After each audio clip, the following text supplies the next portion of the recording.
इतना अगर आप किसी और का नाम लेते तो आप स्वर्ग पहुंच जाते, आपको स्वर्ग मिला। बरोबर है? कौन म्हणाले?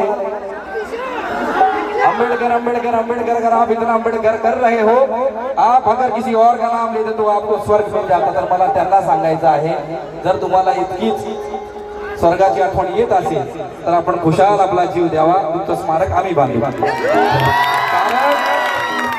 आम्हाला स्वर्गाला जायची गरज नाही, बाबासाहेबांच्या संविधानाने आम्हाला स्वर्ग ऑलरेडी दाखवलेला आहे। आणि ते जर कोणी स्वर्ग आमचं बदलायची इच्छा व्यक्त करत असेल तर त्याला माझं काय म्हणायचं?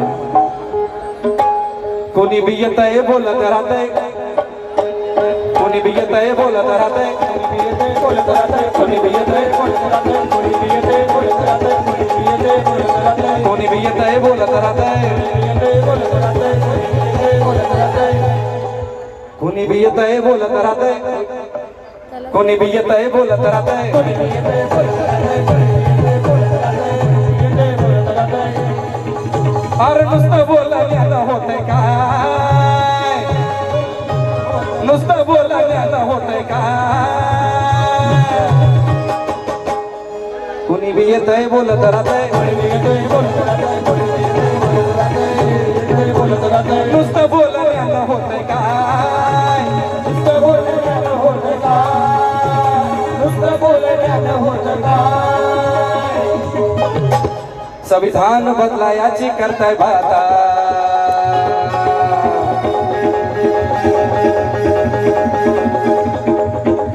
संविधान बदलायाची करताय बाता, सोपं नवं माय,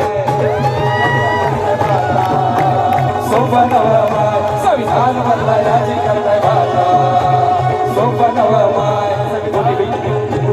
कोणी बी येतंय बोलत राहतंय, कोणी बी येतंय बोलत राहतंय, कोणी बी येतंय बोलत राहतंय। अरे नुसतं बोलण्यानं होतंय काय? नुसतं बोलण्यानं होतंय काय? नुसतं बोलण्यानं होतंय काय? संविधान बदलायाची करताय बाता,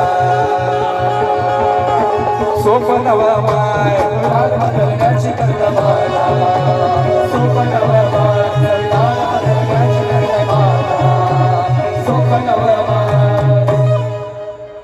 संविधान बदलायचे करताय बाता, सोपं नवं माय। हे गाणं तुम्ही युट्यूबला आहे का? हे मी का म्हणतो? कारण त्या संविधानाने फक्त आम्हाला न्याय दिला नाही।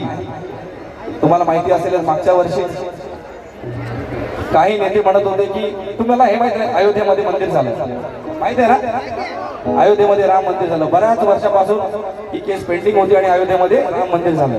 तर एक सरकार म्हणाली की ये राम को लाए हैं, म्हणाले की नाही? हमने अयोध्या में मंदिर बनाया, म्हणाले की नाही? पण मला काय वाटतं, जे माझं नवीन गाणं ते तुमच्या समोर सादर करतो। बना है मंदिर अयोध्या में शान से,